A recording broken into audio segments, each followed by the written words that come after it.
Hello friends, आज हम पढ़ेंगे डबल कॉलमनर कैश बुक। इसके पहले हमने एक वीडियो बनाया था जिसमें हमने सिंपल कैश बुक पढ़ी थी। अब हम पढ़ने वाले हैं डबल कॉलमनर कैश बुक। तो डबल कॉलमनर कैश बुक पढ़ते समय यहाँ पे देखिए, इसमें क्या है ना कि हम यहाँ पे दो अमाउंट के लिए कॉलम बनाते हैं। दो अमाउंट के कॉलम मतलब कैसा होता है, जैसे कि एक में हम लिखेंगे डिस्काउंट के बारे में और दूसरे में जो हमारा रेगुलर जो रिसिप्ट होती है और जो पेमेंट होता है उसके बारे में। ठीक है, तो जैसे कि यहाँ पे रिसिप्ट साइड, यहाँ पे पेमेंट साइड लिखा हुआ है, लेकिन यहाँ पे दो कॉलम आ रहे हैं अमाउंट के लिए। एक होता है डिस्काउंट का, एक होता है रुपीस का। यहाँ पे भी डिस्काउंट और रुपीस। जैसे आपको पता है कि रिसिप्ट मतलब जहाँ पे पैसा आता है वो हम कहाँ पे लिखेंगे, रिसिप्ट में लिखेंगे। और जैसे पैसा जाता है तो हम यहाँ पे क्या लिखेंगे, तो पेमेंट में लिखेंगे। उसी की जैसे यहाँ पे अभी देखो डेट दी है, तो अगर डेट दी है तो आपको प्रॉब्लम में डेट लिखना है, अगर सीरियल नंबर दिया है तो सीरियल नंबर लिखना है। उसके अकॉर्डिंग जैसे कि आपको ये प्रॉब्लम दिया है, इसमें देखिए हमने क्या दिया है कि enter the following transaction of a Shri Devendra in double columnar cash book. तो यहाँ पे श्री देवेंद्र के बुक में आपको एक प्रॉब्लम, एक मतलब कैश बुक प्रिपेयर करनी है जिसमें आपको डेट दी है 2013 1 जनवरी। ठीक है, 2013 1 जनवरी। तो जनवरी महीने चलने वाला है, तो दोनों साइड में हम डेट में लिख लेते हैं 2013, यहाँ पे भी 2013 और यहाँ जनवरी। ओके, तो जैसे जैसे फिर डेट आएंगे बस हम डेट लिखते जाएंगे, बाकी वहां पे 2013 और जनवरी लिखी हुई है। उसी अकॉर्डिंग देखिए, यहाँ पे सबसे पहले जो आपको ट्रांजेक्शन दी है, ये दी है आपको balance of a cash in hand. Balance of a cash in hand मतलब 1 तारीख को आपको बैलेंस दिया है कैश इन हैंड में। तो उसके अकॉर्डिंग देखिए ये हो जाता है अपना ओपनिंग बैलेंस, यहाँ पे टू ओपनिंग बैलेंस। और ये जो बैलेंस आपको यहाँ पे दिया है एक कैश बैलेंस है, इसलिए कैश में लिख लेंगे हम यहाँ पे 7000 रुपीज। देन सेकंड जो दिया आपको purchase goods on credit for from Raghav. तो राघव से क्या किया है ना, राघव से क्या किया हमने, गुड्स परचेज किए। अभी गुड्स अगर हमने परचेज किए हैं वो भी क्रेडिट पे परचेज किए, तो जैसे कि हमको पता है हम क्रेडिट में जो ट्रांजेक्शन होते हैं वो ट्रांजेक्शन यहाँ पे नोट करते ही नहीं है, क्योंकि क्रेडिट में ना तो पैसा जाता है ना तो पैसा आता है। देन जनवरी 3 में आपको दिया है paid carriage on goods purchase. Paid carriage on goods purchase मतलब हमने गुड्स परचेज किए, उसके लिए हमने कैरेज पे किया है। तो देखिए फिर यहाँ पे पेड कैरेज, तो यहाँ पे लिख देंगे बाय कैरेज पेड। तो अमाउंट कहां पे लिखना है, रुपीस में। अमाउंट कितना दिया आपको 640 रुपीस। देन नंबर 3 फिर से आ रहा है यहाँ पे, तो ये 3 नंबर का हो गया। उसके बाद में यहाँ पे 1 नंबर का हो गया था। यहाँ पे देखिए नंबर 3 मतलब 3 जनवरी का ट्रांजेक्शन दिए, insured the stock in hand and paid as a premium. तो यहाँ पे इंश्योरेंस प्रीमियम है जो हमने पेड किया है, तो कहां पे आएगा, पेमेंट साइड में आएगा। तो यहाँ पे लिख लेंगे बाय इंश्योरेंस प्रीमियम। अमाउंट पे किया हमने यहाँ पे 700 रुपीज, तो 700 रुपीज लिख लेंगे हम पेमेंट साइड में। देन नंबर 8 दिया, 8 January sold goods to Narayan worth rupees 18,000 and received cash after allowing discount 5%। तो यहाँ पे दिया आपको कि sold goods to Narayan, Narayan को गुड्स सोल्ड किए। अब यहाँ पे क्रेडिट पे तो नहीं बोला है, मतलब इसकी एंट्री होने वाली है। तो गुड्स सोल्ड किए, सोल्ड किए तो पैसा आने वाला है, पैसा आने वाला है तो रिसिप्ट साइड में जाएगा। तो हमने किसको सोल्ड किए हैं, गुड्स, नारायण को। तो यहाँ पे लिख लेंगे नारायण अकाउंट।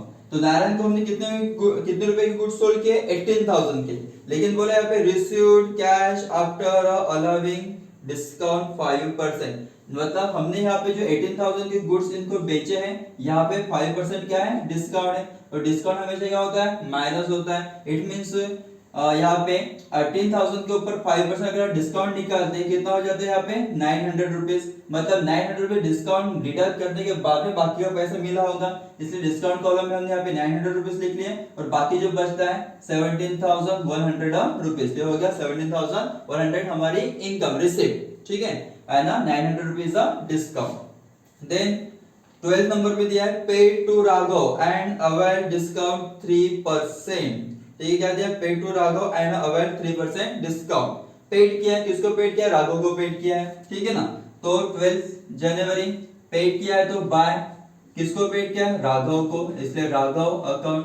लेकिन आपने बोला आपको कि 3% डिस्काउंट मिला है, ठीक है, पेड क्या है, अवेल हुआ है, 3% डिस्काउंट अवेल हुआ है, लेकिन पेड कितना किया है, डिस्काउंट का रेट तो दिया लेकिन पेड कितना किया है। तो देखो इसमें ना 2 तारीख को हमने राघव से कुछ चीजें परचेस की थी जिसकी अमाउंट है 15,000 रुपीज। तो 15,000 पे हमने कुछ गुड्स परचेस किए थे 3% डिस्काउंट पे। तो 15,000 पे 3% डिस्काउंट हमने पे किया लेकिन हमको डिस्काउंट मिला है, ठीक है, इसलिए यहाँ पे 15,000 इंटू 3 कर लेंगे हम। तो कितना हो जाता है यहाँ पे, तो 450 रुपीज। तो देन 3% मीन्स 450 रुपीज, ये हम डिडक्ट कर लेंगे 15,000 में से, और बाकी बचा हुआ जो अमाउंट है कितना बचता है फिर यहाँ पे, तो 14,650 रुपीज। तो ये हो गया आपका पेमेंट 14,650 का, और डिस्काउंट हो गया 450 रुपीज का। उसके बाद number 15 sale of old newspaper 240। हमने क्या किया, ओल्ड न्यूज़पेपर सेल किए, तो हमारी रिसिप्ट है, तो रिसिप्ट है तो कहां पे आने वाले हैं ये, तो रिसिप्ट साइड में आएंगे। यहाँ पे आप इसको मिसक्लेनियस रिसिप्ट भी बोल सकते हो, जो कि न्यूज़पेपर सेल से हुआ है। न्यूज़पेपर सेल किया आपने, तो कितने रुपए का न्यूज़पेपर सेल किया है, 240 रुपीज का, ये आपकी रिसिप्ट हो गई है। एंड तारीख क्या दी आपको यहाँ पे, 15 जनवरी। देन 17 जनवरी में दिया विड्रॉ फ्रॉम बैंक, बैंक से विड्रॉ किया, दैट मींस कैश रिसीव्ड हुई है, तारीख है 17 जनवरी। रिसीव्ड हुआ है, यहाँ पे कहां से मिला है पैसा, ये आपको बैंक से मिला है, इसलिए टू बैंक अकाउंट कितना मिला है, तो 4,000 मिला है। इसे रिसीव्ट साइड में हम लिख लेंगे 4,000 रुपए। देखिए डिस्काउंट में सिर्फ डिस्काउंट ही लिखना है, बाकी पैसा जो मिला है वो यहाँ पे लिखेंगे, और जो पैसा गया है वो यहाँ पे लिखेंगे। उसके बाद में आपको यहाँ पे दिया है 20 January paid to Ram discount availed ₹200। हमने क्या किया, राम को पे किया है, मतलब राम को कैश पे किए होंगे 20 तारीख को, तो यहाँ पे लिख लेंगे हम बाय राम अकाउंट। कितना पे किया हमने यहाँ पे, 9,800 पे किया, तो 9,800 पे करते हैं हमने, तो पेड हुआ है, पेमेंट हो गया। लेकिन क्या बोला है, अवेल्ड डिस्काउंट 200 रुपीज डिस्काउंट मिला है हमको, यहाँ पे लिख लेंगे 200 रुपीज डिस्काउंट कॉलम में। देन 22 में sales of old machinery amount rupees of 4,500। तो क्या हुआ आपने यहाँ पे सेल किया ओल्ड मशीनरी को, ओल्ड मशीनरी सेल की तो पैसा तो आएगा, इसलिए यहाँ पे 2 लिख लेंगे हम, पैसा जो आ रहा है, तो मशीनरी अकाउंट अमाउंट दिया आपको मशीनरी अकाउंट कितना है 4,500 रुपीज, तो यहाँ पे लिख लेंगे 4,500 रुपीज। तो उसके बाद में आपको 22 नंबर में दिया आपको कि deposit in a bank, bank पे डिपॉजिट किया है, मतलब हमारे पास से पैसा गया है। यहाँ पे बैंक कॉलम नहीं बना है, मतलब कैश का ही बात देखनी है हमको, तो हमने क्या किया यहाँ पे डिपॉजिट इन अ बैंक, तो बैंक में डिपॉजिट किया तो हमारे पास से पैसा गया है, तो यहाँ पे लिखेंगे 22 डेट, और यहाँ पे बाय बैंक अकाउंट, क्या लिखेंगे यहाँ पे बाय बैंक अकाउंट। तो कितना पैसा है यहाँ पे बैंक, मतलब जो बैंक में डिपॉजिट किया हमने, तो 7,000 रुपीज, तो यहाँ पे आएगा 7,000 रुपीज, मतलब बैंक में हमने इतना पैसा डिपॉजिट किया है। तो उसके बाद 25 जो दिया है 25 January received from Shankar in a full settlement of his debt rupees 6,000 rupees 5,700। तो क्या हुआ, रिसीव्ड हुआ है, रिसीव्ड हुआ तो हम लिख लेंगे यहाँ पे 25 किससे मिला है, शंकर से मिला है, इसलिए शंकर अकाउंट, ठीक है। रिसीव्ड हुआ है तो हमारी रिसीव्ड साइड में कितना मिला है, तो 5,700 मिला है। कैसे मिला है, तो डिस्काउंट देने के बाद, तो कैसा in a full settlement of his debt, debt कितना का था 6,000 का था, मिला कितना है 5,700, मतलब 300 रुपीज कम मिला है। तो जो कम मिला है वो आपका क्या हो गया, डिस्काउंट, यहाँ पे डिस्काउंट कितना आया 300 रुपीज।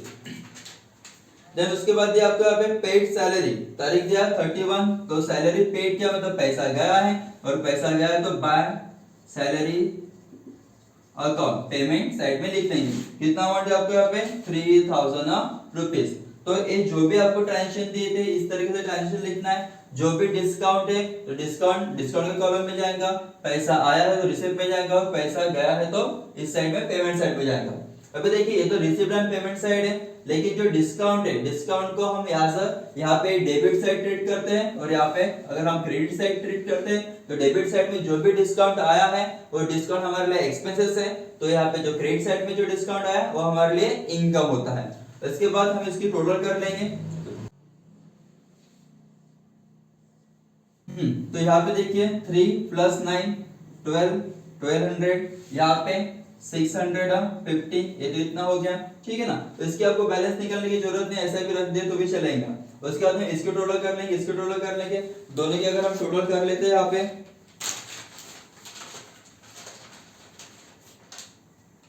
तो 7000 plus 17000 plus 240 plus 4000 plus 4500 and plus 5700, तो इसके टोटल हो जाते हैं यहाँ पे 38,540 रुपीज। तो इस साइड के टोटल हो गए 38,540 एंड देन उस साइड के अगर टोटल कर लेते हैं हम यहाँ पे 640 plus 700 plus 14,650 plus 9,800 plus 7,000 plus 3,000, तो इसकी जो टोटल हो जाती है वो हो जाती है 15,690।